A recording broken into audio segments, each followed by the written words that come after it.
नमस्कार दोस्तों, मैं हूं नवीन पाटीदार और आप देख रहे हैं voice of MP. Voice of MP खबर पर एक बार फिर मोहर लगी है। सबसे बड़ी खबर हम आपको देर रात 12 बजे दिखाई थी, किस तरीके से एचडीएफसी बैंक में महा घोटाला हुआ, और उस खबर को प्रमुखता से आपको वरिष्ठ पत्रकार मुस्तफा जी ने बताया था। साथ ही अगर बात की जाए तो इससे जुड़ी एक बड़ी खबर हमारा निकल के सामने आ रही है, उस पर बात करने के लिए एक बार फिर मौजूद है वरिष्ठ पत्रकार मुस्तफा जी। उनसे जानेंगे, पूछेंगे किस तरह का अपडेट इसमें निकल के सामने आ रहा। मुस्तफा जी, किस तरह का अपडेट निकल के सामने आ रहा है? देखिए नवीन, सबसे पहले तो वॉइस ऑफ एमपी की पूरी टीम को मैं साधुवाद दूंगा कि आधी रात को जब ये खबर निकाल कर वो लाए, और ये खबर जब हमने आम लोगों तक पहुंचाई कि नीमच के सबसे बड़े बैंक एचडीएफसी के अंदर बड़ा घोटाला हुआ है और 6 करोड़ से ज़्यादा का घोटाला हुआ है, उस खबर पर मोहर लगी है। और नीमच कोतवाली थाने में एचडीएफसी बैंक ने एफआईआर दर्ज कराई है। जो उसका कर्मचारी है रितेश ठाकुर, उसके खिलाफ घोटाले की एफआईआर दर्ज कराई है और 6.5 करोड़ रुपए का घोटाला ये बताया जा रहा है। देखिए नवीन, हमारे जो दर्शक इस समय वॉइस ऑफ एमपी से जुड़े हैं, उनको मैं बताना चाहूँगा कि पूरा घटनाक्रम क्या था। पूरा घटनाक्रम ये है कि जो एचडीएफसी बैंक है, उस बैंक के अंदर पिछले 5 दिनों से इंटरनल ऑडिट चल रही थी और सब कुछ छाने माने चल रहा था। और इंटरनल ऑडिट के दौरान जो ऑडिटर है, उन्होंने एक बात पाई कि जो कैश डिपॉजिट मशीन है, उसमें जितने रुपए बैंक जो अकाउंट होल्डर्स ने जमा कराया है उसका टोटल अलग आ रहा है, लेकिन जो कैश बैंक में जमा कराया गया है उसका टोटल अलग आ रहा है। यानी कि एक व्यक्ति ने 2 लाख रुपए कैश डिपॉजिट मशीन से बैंक में जमा करा दिए, तो वो अकाउंट होल्डर के खाते में तो एंट्री हो गई, लेकिन बैंक का जो खाता है, जो बैंक का कैश रिसीव्ड है, उसमें वो 2 लाख रुपए नहीं आए, कैश नहीं आया। तो कुल मिलाकर के जब ऑडिटर्स ने देखा कि जब अकाउंट होल्डर के खाते में 6.5 करोड़ रुपए की एंट्री है, लेकिन बैंक के कैश डिपॉजिट के अंदर 6.5 करोड़ रुपए आए ही नहीं, तो यहाँ से इस घोटाले के पकड़ने की शुरुआत हुई। उसके बाद जब ये ऑडिट 5 दिन पहले से चल रही थी, इंटरनल ऑडिट, उसके बाद बैंक में सन्नाटा पसर गया। सब तरफ बैंक में जो वहाँ के हालात थे वो बड़े संदिग्ध हो गए। और उसी दौरान, जैसा कि आप एचडीएफसी बैंक गए थे, जब आप शनिवार रात को 8:30 बजे एचडीएफसी बैंक पहुंचे तो वहाँ पे दरवाजे बंद थे, लेकिन अंदर कार्रवाई चल रही थी। उसी दौरान हमने जो मैनेजर है कपिल चौबे से बात करी, तो उन्होंने कुछ भी बोलने से इनकार कर दिया और वो टालते रहे, और फ़ोन पे उन्होंने ये कहा कि मैं सुबह बात करूँगा। तो यानी कि जो तमाम जो स्थितियाँ बता रही थी कि बैंक के अंदर कोई न कोई बड़ा खेल हुआ है जिस पे पर्दादारी हो रही है।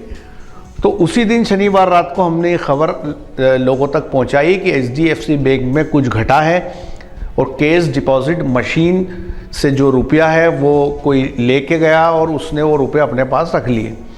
तो उस खबर पर मोहर लगी और एचडीएफसी बैंक ने हमारी उस खबर के बाद कोतवाली पुलिस में एफआईआर दर्ज कराई, और ये एफआईआर 6.5 करोड़ रुपए के गबन की है। तो इस एफआईआर की यदि बात करें तो रितेश ठाकुर नामक जो व्यक्ति है, जो टेलर ऑथराइजर है बैंक का, उसके जिम्मे ये था कि जो कैश डिपॉजिट मशीन के अंदर जो कैश जमा होता है अकाउंट होल्डर का, उसको निकाल करके बैंक की ट्रेजरी में देना। तो लेकिन ये रितेश ठाकुर वो जो कैश वहाँ जमा होता था वो तो निकाल लेता था, लेकिन बैंक में जमा नहीं कराता था। ऐसे करते करते उसने 6.5 करोड़ रुपए अपने पास रख लिए। उससे उसने मकान भी खरीदा और भी एसेट खरीदे, लेकिन वो आखिरकार इंटरनल ऑडिट में पकड़ा गया। नवीन जी, नवीन मुस्तफा जी, अगर बात की जाए जिस तरीके से आपने बताया कि रितेश ठाकुर ने सब कुछ ये किया, तो क्या ये पूरी चेन थी? क्योंकि बड़ी बात है कि ये अकेला वो रितेश ठाकुर ये सब कुछ नहीं कर पाता, तो इसकी जांच होनी चाहिए पूरी बारीकी से। देखिए नवीन, मैं इसमें 2-3 बड़े बिंदु पे बात करना चाहूँगा कि बैंक का एक कानून है कि यदि 5 करोड़ से ऊपर कोई घोटाला होता है तो उसकी जांच सीबीआई को देना अनिवार्य है। तो मैं आपको बता रहा हूँ कि 6.5 करोड़ रुपए का अगर घोटाला हुआ है तो आने वाले 1-2 दिन में इस जांच को सीबीआई को देना ही पड़ेगा, एचडीएफसी को। पहली चीज़। दूसरी इंपॉर्टेंट चीज़ कि जो कैश डिपॉजिट मशीन होती है उसका पासवर्ड 2 लोगों के पास होता है। वो 2 लोग जब पासवर्ड यूज़ करते हैं तब उसमें से कैश निकलता है। बैंक की इंटरनल ऑडिट रिपोर्ट और कोतवाली में हुई FIR ये बताती है कि बैंक एडमिनिस्ट्रेशन अपने यहाँ के लोगों को बचाने की कोशिश कर रहा है, क्योंकि यदि कैश डिपॉजिट मशीन पर 2 लोगों के पासवर्ड के बाद, 2 लोगों की के बाद वो कैश विड्रॉ होता है, क्योंकि बैंक में एक व्यक्ति की जिम्मेदारी से कुछ भी नहीं होता है जब तक 2 लोग ना हो। तो जब 2 लोगों का पासवर्ड वहाँ यूज़ हो रहा था तो फिर FIR में एक ही आदमी को आरोपी बनाया गया, रितेश ठाकुर को। दूसरी इंपॉर्टेंट बात कि ऑडिट विभाग ने ये एक्सप्लेनेशन दिया है, बैंक ने ये एक्सप्लेनेशन दिया है कि वो जो कैश डिपॉजिट मशीन थी, जब उसमें कोई कैश डिपॉजिट अकाउंट होल्डर करवाता था तो वो उसमें अकाउंट होल्डर के खाते में एंट्री हो जाती थी, लेकिन बैंक के खाते में जो एंट्री होनी चाहिए उससे कम होती थी। जैसे आज 20 लाख रुपए जमा हुए बैंक में, लेकिन बैंक के अकाउंट के अंदर वहाँ पर वो 10 लाख ही बताता था और वो 10 लाख रुपए रितेश ठाकुर अपने साथ लेके चला जाता था। तो सबसे इम्पॉर्टेंट बात है कि बिना 2 लोगों के अनलॉक किए कैश डिपॉजिट मशीन ओपन कैसे होती थी। दूसरी बात है कि इतने टाइम से यदि कैश डिपॉजिट मशीन में कैश डिपॉजिट हो रहा था, अकाउंट होल्डर के खाते में लिखा जा रहा था, तो फिर बैंक के अकाउंट में वो कैश नहीं आ रहा था तो क्या किया। और तीसरी इंपॉर्टेंट बात है कि इस पूरे मामले के अंदर जो रितेश ठाकुर है वो अपने परिवार सहित गायब है। जब उससे बैंक के लोगों ने संपर्क किया तो उसने 1.5 करोड़ रुपए बैंक को कैश भिजवा दिए। 5 करोड़ रुपए का अभी हिसाब आना और बाकी है और वो लापता हो गया। तो आप ये देखिए कि इतने लंबे समय से एक टेलर ऑथराइजर कैश डिपॉजिट मशीन के रुपए अपनी जेब में रख रहा था, वो पूरा बैंक एडमिनिस्ट्रेशन आंखें मूंदे बैठा था। बैंक के मैनेजर की जिम्मेवारी सबसे नंबर 1 होती है। दूसरा, इस टेलर ऑथराइजर के साथ जो दूसरा एक कैशियर है उसकी जिम्मेवारी इस पे बनती है कि क्या 2 लोगों जब कैश डिपॉजिट मशीन CDM से जब पैसे निकालने के लिए 2 लोग ऑथराइज है तो फिर एक ही आदमी ये सारी कार्यस्थानी करता रहा। और तीसरी बात है कि इतने लंबे समय से वो करता रहा, यहाँ तक कि लोगों ने कहा है कि वो शेयर मार्केट में इन्वेस्ट करता था, दूसरे धंधे करता था और सारा रुपया वो बाज़ार के अंदर घुमाता था और उसने मकान भी खरीदे, प्लॉट भी खरीदे, सारी चीज़ें की। और SDFC को लेके कोई ये अभी नई बात नहीं है, इससे पहले भी खबरें आती रही है। तो कुल मिलाकर के इस पूरे मामले के अंदर जब तक CBI जांच नहीं होगी तब तक सारी हकीकत निकल के सामने नहीं आएगी। और चूंकि 5 करोड़ के ऊपर का घोटाला है तो लाजमी बात है कि इसकी CBI जांच होनी चाहिए, क्योंकि बैंक का अपना नियम है कि यदि 5 करोड़ के ऊपर कोई भी बेईमानी है तो उसको अनिवार्य रूप से CBI को देना पड़ता है। जैसे बैंक ऑफ बड़ौदा नीमच के अंदर जो बेईमानी हुई थी उसको लेकर वो पूरा मामला CBI को गया, तो ये मामला भी CBI को आने वाले 1-2 दिन में जाना तय है। नवीन, मुझे क्या माने, उपभोक्ताओं को तो कोई नुकसान नहीं इस पूरे घोटाले को लेकर? देखिए नवीन, जैसा कि बैंक एडमिनिस्ट्रेशन अभी कह रहा है कि जो रुपए कैश डिपॉजिट मशीन से डाले जा रहे थे तो अकाउंट होल्डर के खाते में एंट्री हो रही थी, तो जाहिर सी बात है कि अगर अकाउंट होल्डर के खाते में एंट्री है तो उस पर तो कोई आंच नहीं आएगी। अब ये उन अकाउंट होल्डर की जिम्मेवारी है कि वो अपने अकाउंट्स चेक करें। कल सोमवार को, आज तो रविवार है, बैंक बंद है, कल मंडे को बैंक खुलेगा तो SDFC के जो खातेदार हैं उनको बैंक जाना चाहिए और ये पता लगाना चाहिए कि श्रीमान जी मेरे खाते में 5 लाख रुपए जमा किए थे मैंने, वो अभी है कि नहीं है, ताकि अकाउंट होल्डर को ये पता चले। या वो ऑनलाइन अगर बैंकिंग करते हैं तो ऑनलाइन अपने ऐप में चेक करें कि क्या उनके खाते में वो उस दिन जमा कराए हुए 5 लाख रुपए दिखा रहा है कि नहीं दिखा रहा है। क्योंकि बैंक के जो फ्रॉड होते हैं, बैंक की जो बेईमानियाँ होती हैं, उसमें आज तक ये देखा गया है कि जो अकाउंट होल्डर है उनको इंसाफ नहीं मिलता है, वो भटकते रहते, शिकायतें करते रहते। बैंक के नक्कार खाने में उनकी आवाज़ तूती की तरह होती है, क्योंकि बैंक का जो हेड ऑफिस होता है वो मुंबई में होता है, दिल्ली में होता है, उसके बड़े ऑफिशियल फ़ोन पे मिलते नहीं हैं, उनको बात कर नहीं सकते, और कौन अपने रुपए के लिए मुंबई और दिल्ली जाएगा। तो कुल मिलाकर के सारा वो गड़बड़ झाला चलता रहता है। तो इस मामले में अकाउंट होल्डर को भी जागरूक होना चाहिए। और एक और इम्पॉर्टेंट बात इस पूरे मामले से निकल के सामने आई है, वो ये आई है कि जो प्राइवेटाइजेशन की तरफ जैसे जैसे संस्थाएं जा रही है उसमें घपले घायले घपले बढ़ते जा रहे हैं।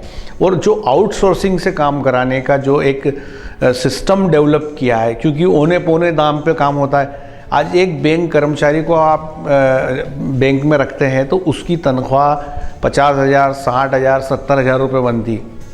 लेकिन यदि प्राइवेट कंपनी को आपने वो ठेका दे दिया काम करने का कि एटीएम में रुपए निकालना आपको है, रुपए डालना आपको है, तो 10,000, 15,000 में आदमी मिल जाता है जो ये काम कर देता है। लेकिन चूंकि वो बैंक का एम्प्लॉय नहीं है तो उसकी रिस्पॉन्सिबिलिटी वैसी होती नहीं है जैसी बैंक एम्प्लॉय की होती है। तो जो बैंकें हैं इसमें आउटसोर्सिंग तत्काल बंद होना चाहिए। जो बाहर की एजेंसी से ठेका पद्धति पे काम कराने की जो प्रथा है इसको बंद किया जाना चाहिए, ताकि, क्योंकि ये अति संवेदनशील काम है, ये कैश से रिलेटेड काम है। आप सोचिए, आज एक मजदूर, एक गरीब आदमी, एक छोटा व्यक्ति तिल करके रुपए इकट्ठे करता है, वो बैंक में जमा करता है।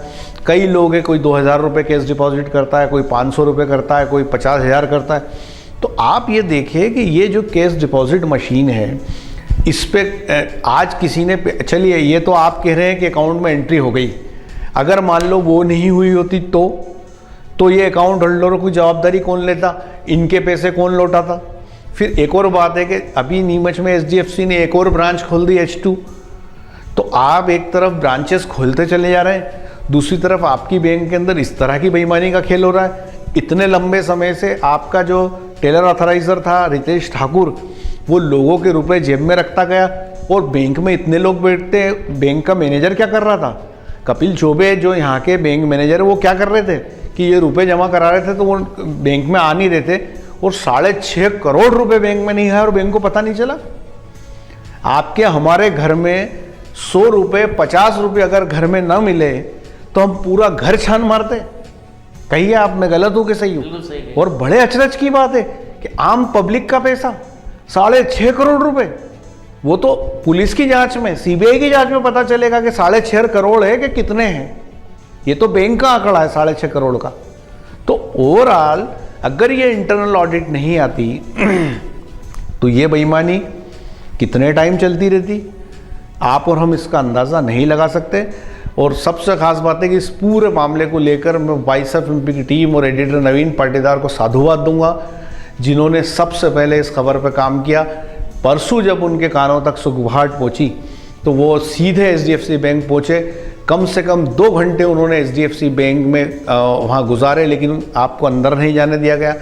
उसके बाद नवीन पाटीदार ने वहाँ जो चौकीदार था, जो गार्ड था, उससे काफ़ी देर बातचीत की। तो गार्ड ने ऑफ द रिकॉर्ड ये बताया कि यहाँ पे कुछ बेईमानी का खेल हुआ है और कोई घोटाला हुआ है। और उसके बाद से वो खबर पे काम करते रहे और रात को 12:30 बजे ये खबर YSFMP ने रिलीज़ की और आम लोगों तक पहुंचाई कि इस तरह से एक बेईमानी का खेल हुआ है जिस पे पर्दा डालने की कोशिश HDFC बैंक कर रहा है। ये उसी खबर का परिणाम था कि HDFC बैंक को कोतवाली थाने में आज FIR करनी पड़ी और 6.5 करोड़ के गबन की FIR है नवी।